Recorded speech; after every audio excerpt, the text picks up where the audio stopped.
COMPUTEX is always packed with tons of tech and innovation. And a lot of people. ASUS and ROG have both brought some seriously interesting stuff this year, and I'm gonna take you through both booths. We'll jump back and forth because ROG is celebrating its 20th anniversary, and they've got some really special things to show for it. One of those things is the ROG Xbox Ally X 20, which I'm really excited about. But there's something I think is gonna really shake up the laptop and computer scene, and I hope I can get some hands-on with it soon. So let's dive in, and thanks to ASUS for sponsoring this video. The most exciting thing from ASUS's booth this year is their ProArt laptop lineup. They're running a brand new chip called the Nvidia RTX Spark. It's a fully integrated system on a chip that Nvidia built with MediaTek and Microsoft. It's an ARM-based chip that really advances Windows on ARM, and I think it may actually create a massive shift in the industry. Now, crazy thing, before I got to look at them, a crowd started building. People were all filling in and pulling out their phones. I looked up, and who was it? It was Jensen Huang, the CEO of Nvidia himself, arriving like a K-pop star of tech. What a random but fun thing to experience. He was just a few feet away from me, walking through the booth, signing things, servers, mascots, and most importantly, these ProArt laptops. Anyways, the Spark chip itself, it's the big announcement from COMPUTEX. A chip like this promises that your laptop performs the same whether it's plugged in or not. It doesn't throttle, and there's no performance cliff when you take it off the plug. This is huge and something that I think is a must-have for a laptop. The fact that it can do this is even more insane because of what it can do. Inside the RTX Spark chip are Nvidia's famous CUDA cores.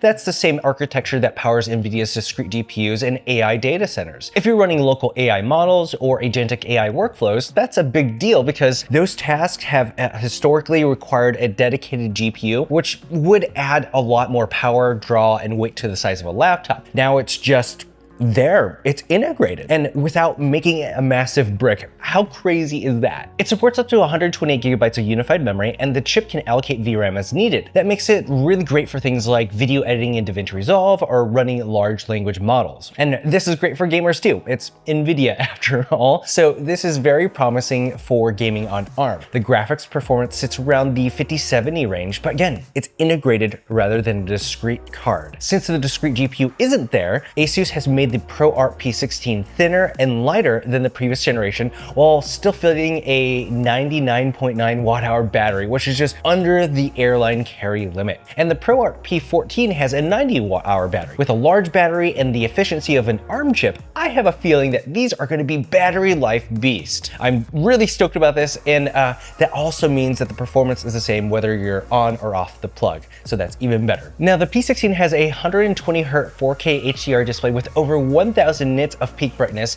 an anti-reflective coating, and a touchscreen. The P14 steps down to 3K, but it's otherwise the same. They also have a haptic trackpad, which is so great to see because I prefer that style, and a full-size SD card slot, which is perfect for creators. These are some serious machines without a serious footprint or power draw, which is why Jensen says it's his new love. I'm really excited about these laptops, and I'm looking forward to seeing how well they can help me handle both my creative endeavors and needs as well as my gaming desires. Now, over at the ROG booth is something that really got me excited. The ROG Xbox Ally X 20 is the latest version of the ROG Xbox Ally X, and the biggest change is this beautiful new OLED display. It has been increased from 7 inches to 7.4 inches, hits 1400 nits of peak brightness and 600 nits sustain, and features ROG's Nebula display with variable refresh rate between 30 and 120 Hz. On the show floor, which is lit similarly to an airplane hangar, it looked like it had an anti-glare coating, but it doesn't. The display is just bright enough to mostly overwhelm the ambient light. This is perfect if you're sitting in the window seat on a plane. As part of ROG's 20th anniversary, there are gold accents that complement that black translucent casing,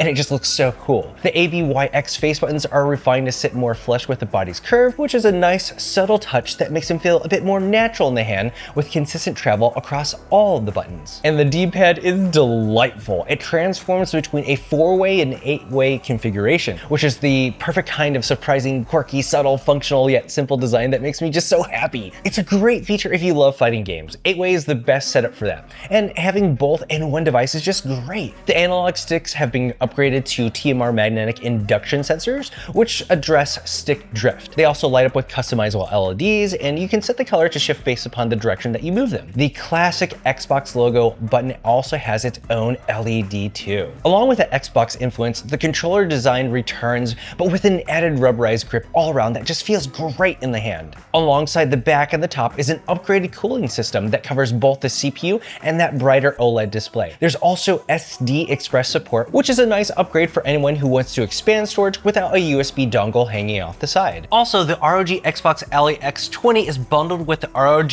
X Rio R1 Edition 20 gaming AR glasses, and the R1 glasses feature the same ROG 20th anniversary design language. I was really surprised to already see an update to the ROG Xbox Ally X, and it seems like they listened to all the feedback from the previous model and fix it with the ROG Xbox Ally X 20, which is awesome, and I really want one. The ROG Strix Scar 18 has a great visual upgrade this year, but not so much in the design, but for the display itself, which is really raising the bar. It has an ELMB or extreme low motion blur technology on it. I got my eyes on it, and following the text flying across the screen with my eyes was sharp as a tack. There wasn't any blur to be seen, which is a big deal for twitchy shooting games where tracking moving targets can be the difference between winning or losing. Heck, even navigating menus and settings was smooth and nice. Internally, the cooling has been updated with larger fins and heat sinks, which is great for when you're pushing it hard. It's capable of 320 watts of sustained power and ships with an astounding 450 watt external charger.